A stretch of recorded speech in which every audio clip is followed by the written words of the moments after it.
What if the chaos we fear is not a breakdown, but a breakthrough disguised as disorder? Kelly Wood reveals that the next 8 years won't just test our limits, they'll redefine what it means to be human. As outdated systems collapse, something far greater is emerging. A version of us that no longer runs on fear, noise, or external control. This new human isn't a myth. It's already forming in the background of your life, whispering through your choices, your discomfort, and your awakening intuition. The question isn't whether the world is changing. It's whether you are willing to become who you were born to be. Why chaos is a spiritual ceremony. It always starts with a shaking, the kind that makes your hands uncertain and your breath shallow. But Kelly explains that this shaking is sacred. The universe doesn't destroy what's working. It unravels what no longer holds truth. The chaos of these next 8 years is not punishment, it's a divine initiation. Everything that felt permanent is dissolving so that only what's essential can remain. You're not losing your world, you're being freed from the cage you didn't realize you were in. Most people resist this unraveling. They cling to predictability like a child holding broken toys, afraid to let go. But chaos is intelligent. It has timing. It knows exactly what parts of you are too small for your future. Kelly teaches that this process is not random. It's a ceremony of clearing, where your soul and the cosmos conspire to make space for the version of you that has been waiting in silence. That's why you feel the tension. That's why things are breaking. They must. Think of this unraveling like sacred fire. It burns not to destroy, but to illuminate. It doesn't take everything. It leaves only what is real. The next time your plans fall apart or your identity feels like it's fading, ask yourself, what is being invited to rise in its place? Chaos doesn't hate you. It's simply removing the costumes you've outgrown. And in that space, the real you begins to breathe. The disappearance of the shallow self. There is a part of you that was built only to survive. It knows how to blend in, how to smile on cue, how to follow rules it never agreed to. Kelly calls this the shallow self, the version of you that was shaped more by fear than by truth. And as we enter these 8 years of transformation, that shallow self won't survive the journey. It will begin to fade, not in cruelty, but in mercy. You'll start to notice it happening in small ways. Things that used to excite you will feel hollow. People you once admired might now seem lost. Roles you played perfectly will begin to itch like costumes worn too long. That's the soul surfacing. Not with a bang, but with a quiet refusal to pretend. Kelly says this isn't a loss of self. It's a shedding, a return, a quiet revolution from within. What's left after the shallow self disappears is something startling and unfamiliar. You, not the curated version, not the masked one, but the raw, radiant feeling being underneath. You'll speak less, but your words will weigh more. You'll want fewer things, but feel more full. This isn't regression. It's remembering. And once that old skin falls away, you'll finally meet the one who's been here all along, watching from the soul's edge, waiting for permission to lead. What the body will start saying. Your body has always spoken, but in whispers, in tension, in strange aches, in sudden exhaustion that no sleep could fix. Kelly reveals that in this coming era, the human body will no longer be silent. It will become a spiritual communication device, a living interface between soul and matter. And the messages will get louder, stranger, and more specific. You might begin to feel shifts in your posture that aren't physical but emotional. A weight in the chest when you're lining. A burst of energy when truth is near. Tingling down the spine not from fear, but recognition. Kelly shares that these are not symptoms. They are instructions. Your bones will become the first responders of your intuition, transmitting information before your mind can catch up. The body will say what the soul no longer wants to silence. Learning to listen to this inner whispering is not a trend, it's a requirement. The new human doesn't override their body. They co-govern with it. They treat physical symptoms as messengers, not inconveniences. The more you learn this sacred language, the faster you'll move into alignment. And the more aligned you become, the more your body will transform, not into something perfect, but into something sacred. It becomes less of a vessel and more of a temple for truth to live in. The end of answers, the rise of real knowing. We've been trained to seek answers, to fill the unknown with certainty. But the next 8 years are not about having the right facts. Kelly explains that this phase of evolution is about developing deep inner knowing, the kind that doesn't arrive through logic, but through stillness, presence, and trust in the unseen. Answers will feel empty. Knowing will feel inevitable. This shift can feel disorienting. You'll realize that your books, your mentors, even your well-reasoned plans can't guide you through what's coming. That's not because you're lost. It's because you've graduated. Kelly shares that when the soul matures, it no longer hunts for knowledge. It becomes a vessel for revelation. The questions don't disappear, but they stop needing immediate solutions. Instead, they become doorways into deeper levels of reality. You'll begin to live differently when you trust this knowing. You'll pause before reacting. You'll move only when something within you settles into still clarity. You'll no longer be afraid of silence, because silence will become where you hear. This kind of knowing doesn't prove itself. It shifts reality simply by being honored. And as answers collapse under the weight of too much noise, knowing will rise, quiet, confident, and more powerful than anything you can memorize. The soul will no longer ask permission. There is a moment in every awakening journey when the soul stops knocking and begins walking in. For years, your higher self may have whispered, waited, observed. But Kelly says in this coming era, your soul will no longer wait for your consent. It will begin moving without approval, choosing what aligns, even if it scares your ego to death. You'll feel it in sudden clarity. You'll say no to things you tolerated for years. You'll walk away from contracts, habits, and people that your shallow self relied on to feel safe.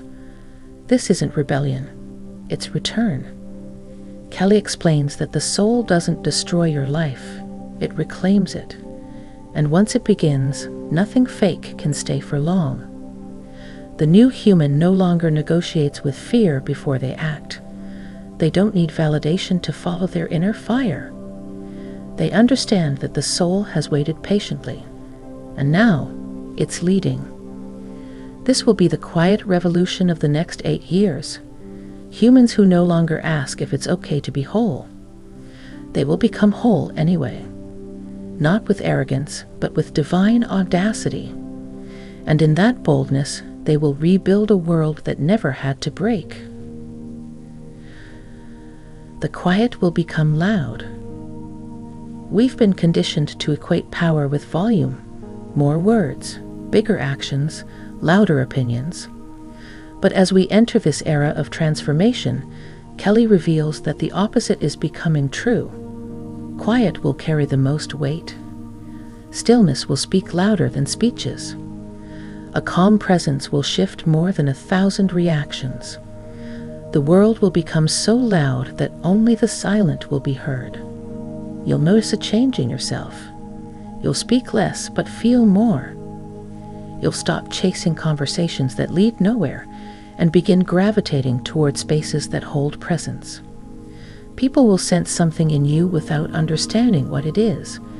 That's not mystery. It's inner coherence.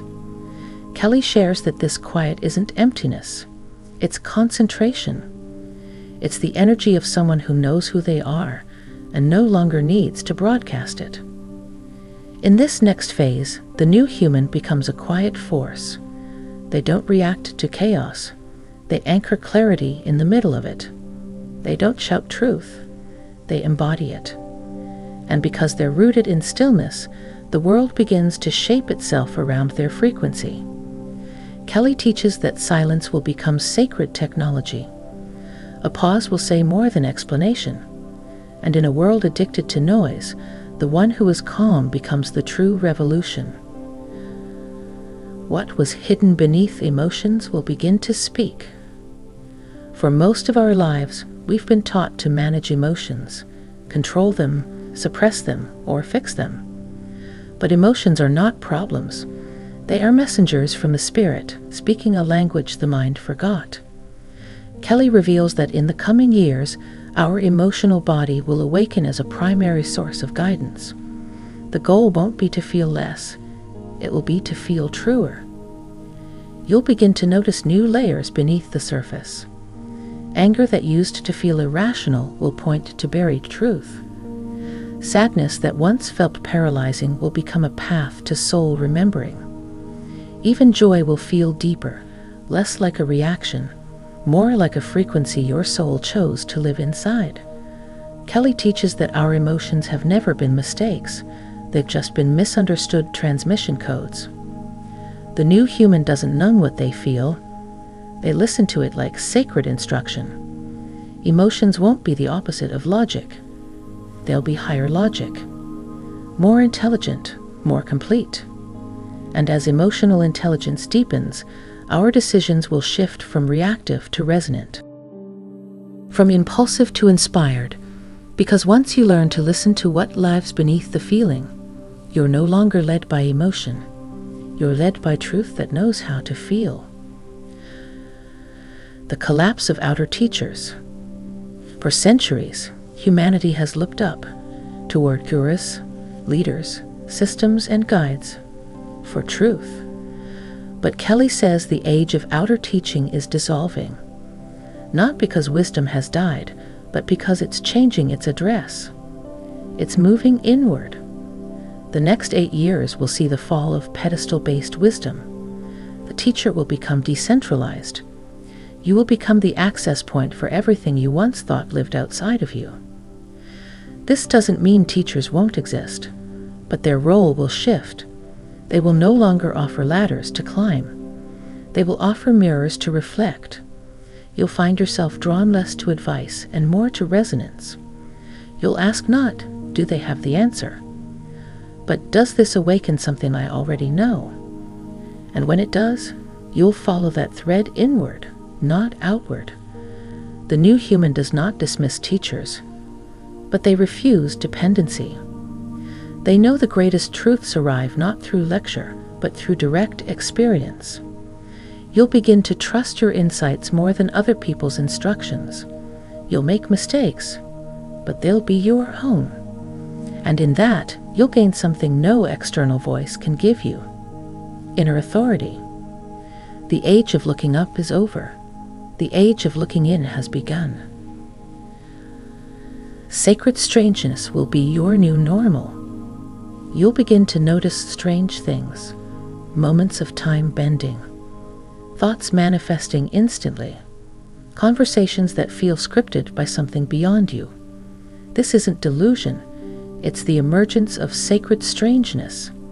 Kelly describes this as the breakdown of reality's edges, revealing what has always existed just outside the lines.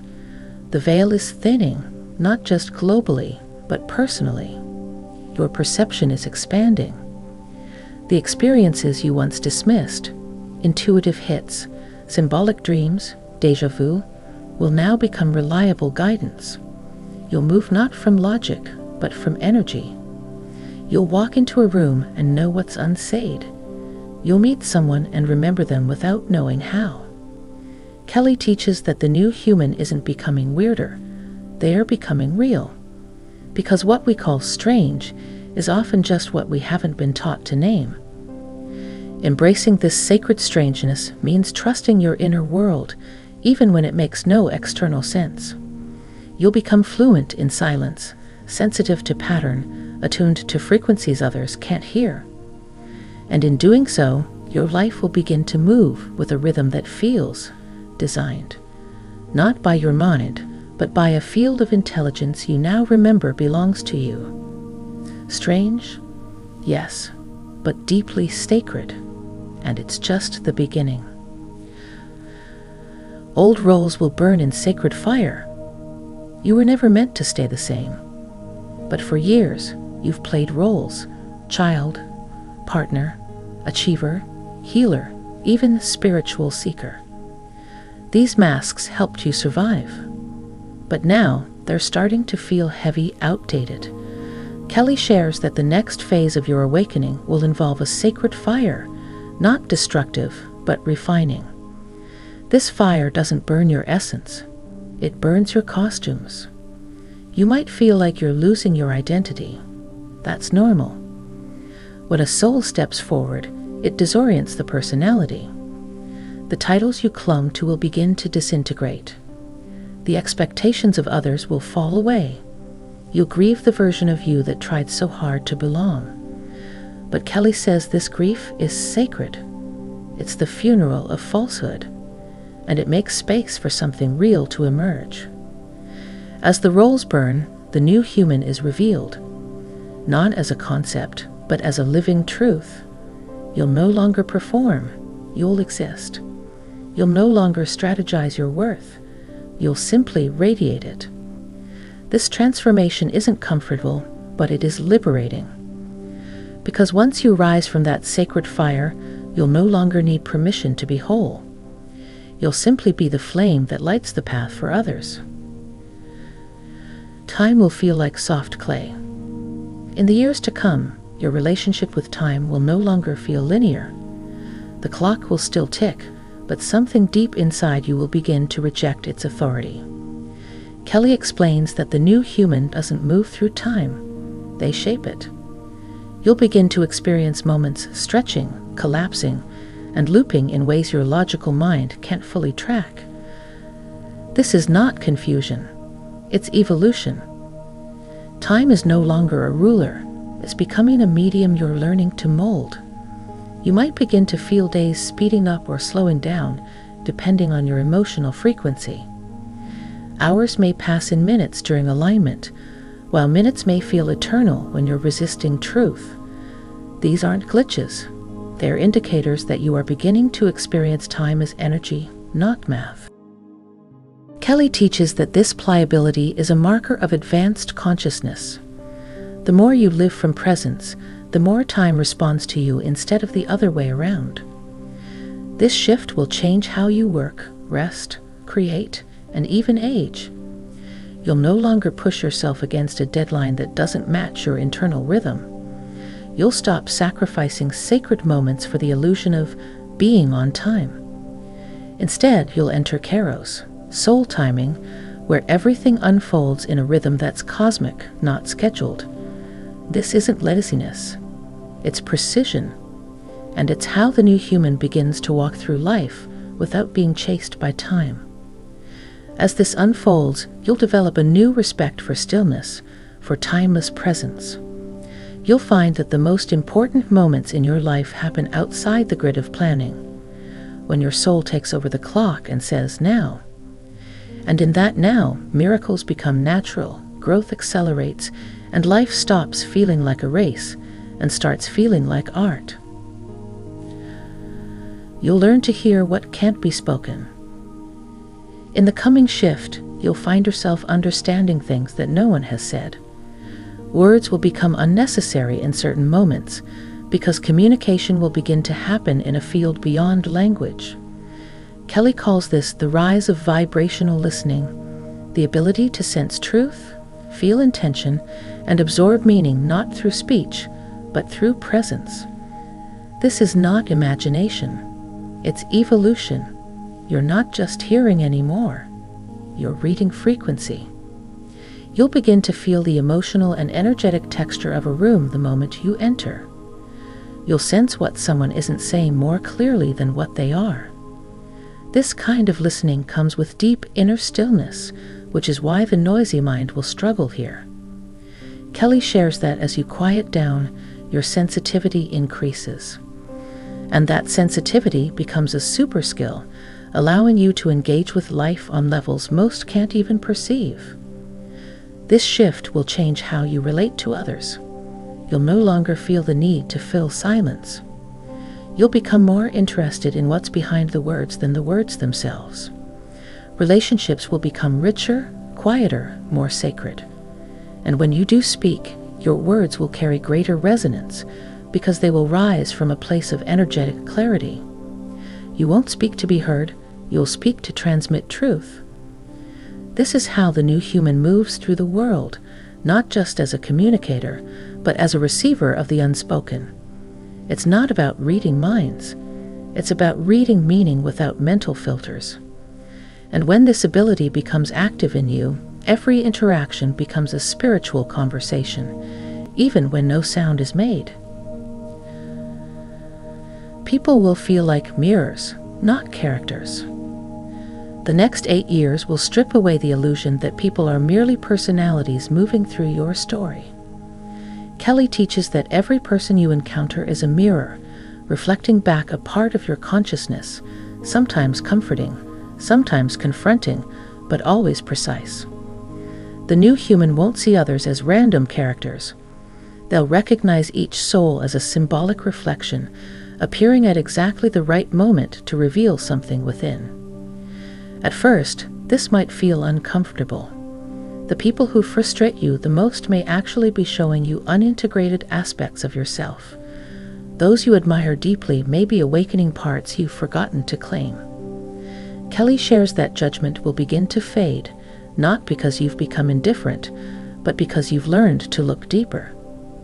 What others trigger in you is an invitation, not an insult. This understanding will transform your relationships.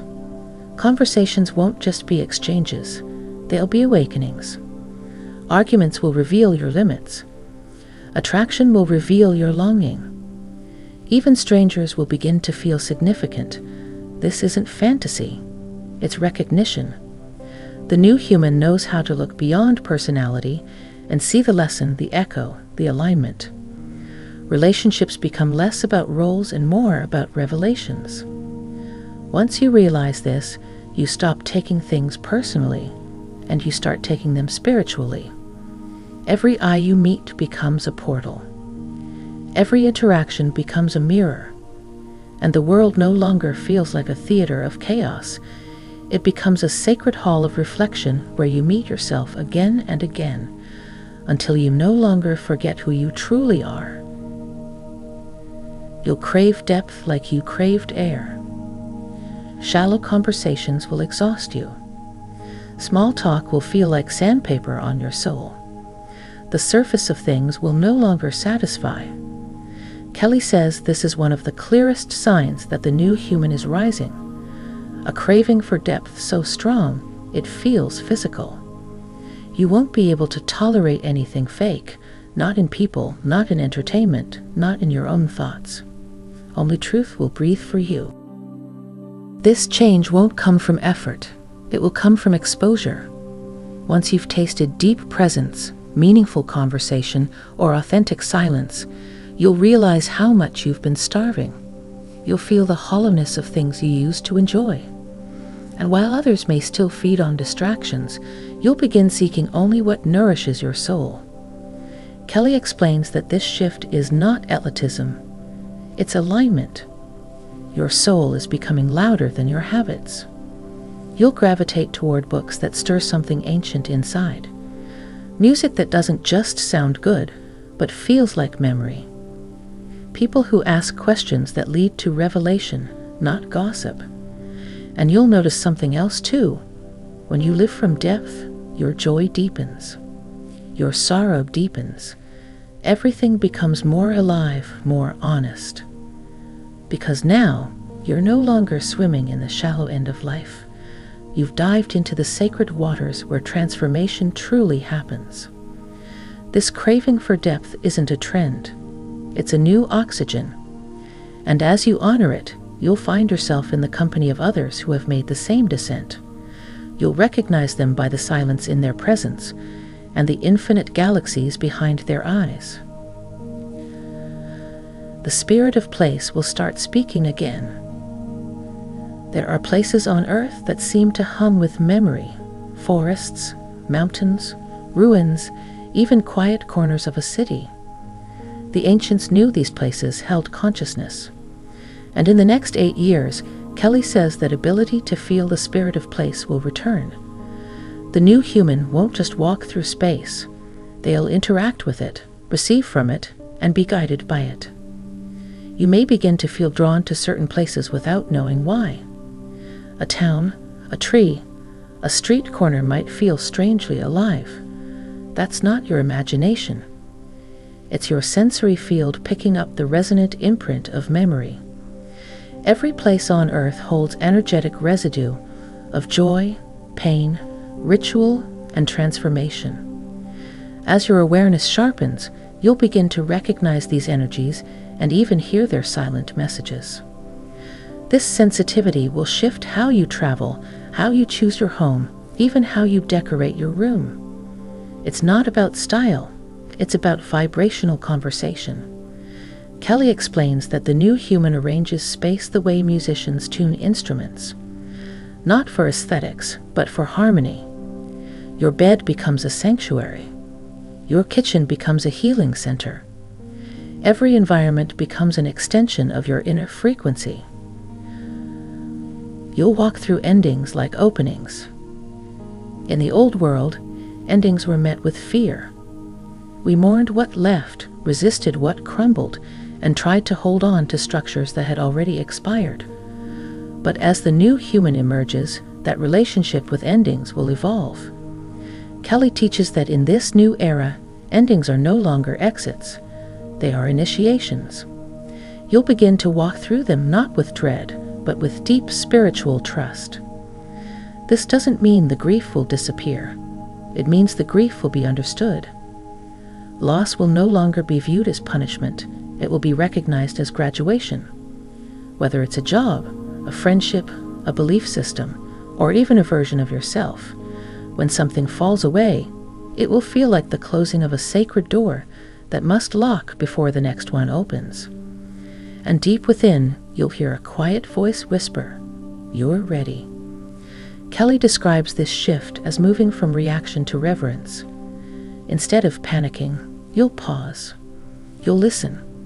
You'll understand that what ends is not taking from you. It's making room. The new human doesn't beg for permanence.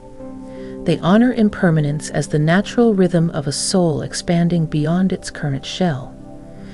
Endings will begin to feel more like invitations to step into something unshaped, something luminous, something earned.